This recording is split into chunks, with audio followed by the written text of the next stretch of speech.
So you must maintain an account book. You will see, no matter what the hell happens in life situations, you will not go down. More than what you eat, how you eat it is also equally important.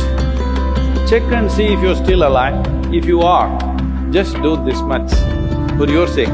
This is the end of suffering. Once there is no fear of suffering, only then you will explore the full depth and dimension of this life.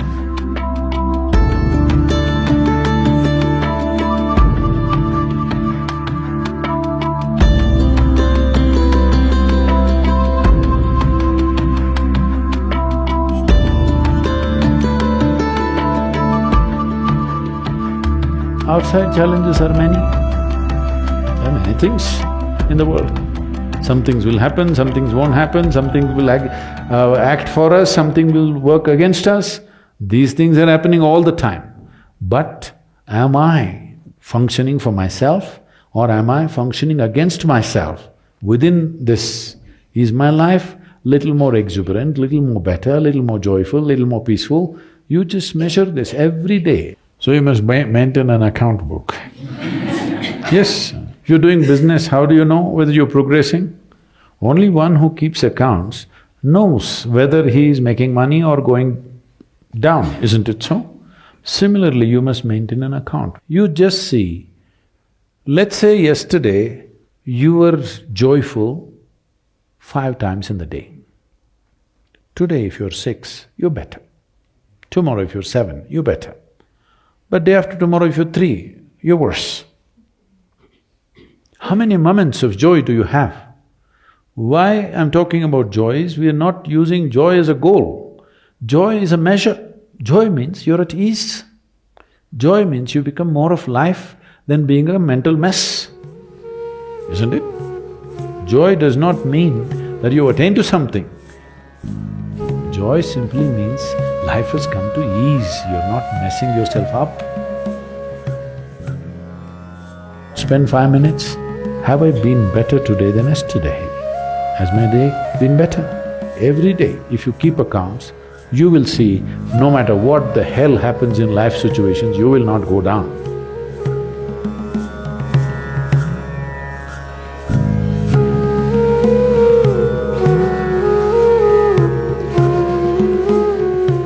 Here I'm not trying to tell you what to eat and what not to eat. You eat whatever you want. But being a human being, the most important thing is that you do it consciously. Whatever you do must happen consciously.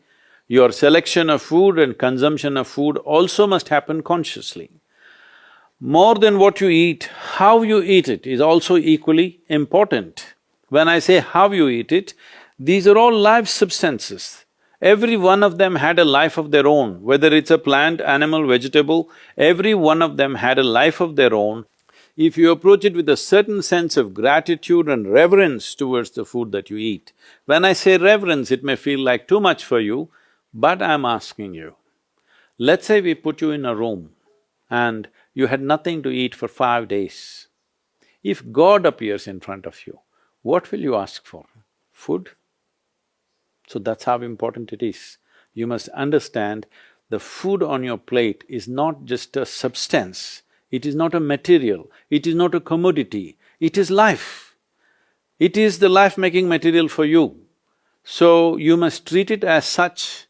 Right now, when it's on the plate, when it's out there, it has no value, but the moment you consume it and it becomes your flesh and blood, now suddenly it's of immense value. Why do we live like this? It's very important, when it comes on your plate itself, you must treat it as a part of yourself.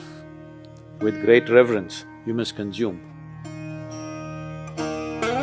Just the way you consume it, if you change that, food will behave very differently within you.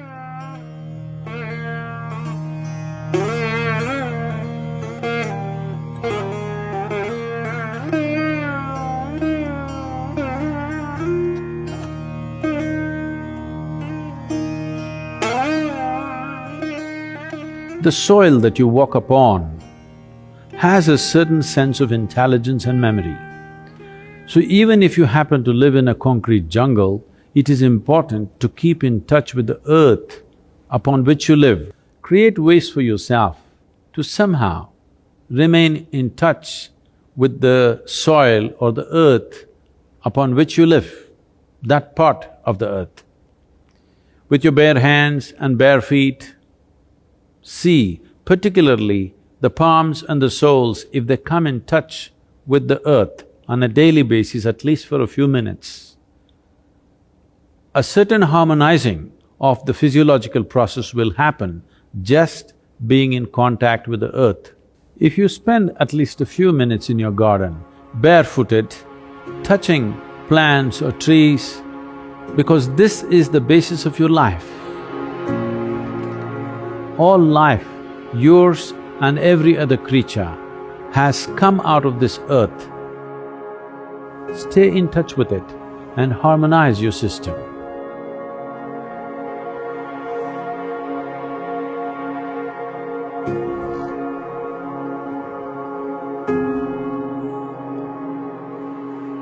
One thing is, before you go to bed, just sit in your bed just for 2 minutes.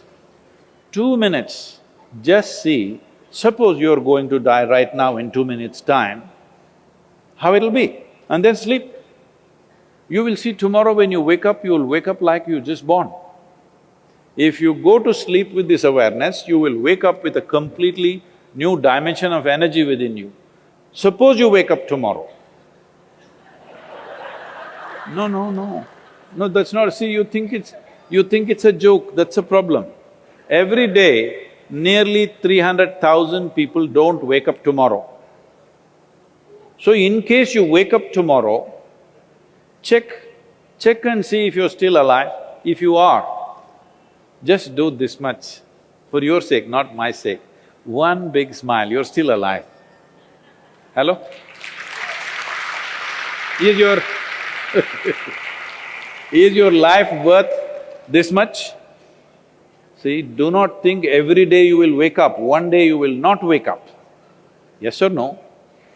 Tomorrow morning you woke up, check if you're still alive. If you're dead, I will pardon you. If you're alive, one big smile. Then if 300,000 people die on the planet, maybe 3 to 5 million people would have lost somebody who's dear to them. So just check those 4 or 5 people who matter to you in your life, all of them still alive. One more smile. Hello? And you look at the watch, it's 7 o'clock and you're still alive. One more smile. Hello? From now on you must do this. Every time you look at the time, if you're alive, you must smile, because this is the greatest thing happening to you. Not your money, not your profession, not your family, you're alive right now, this is the thing. Very brief, let's make it happen.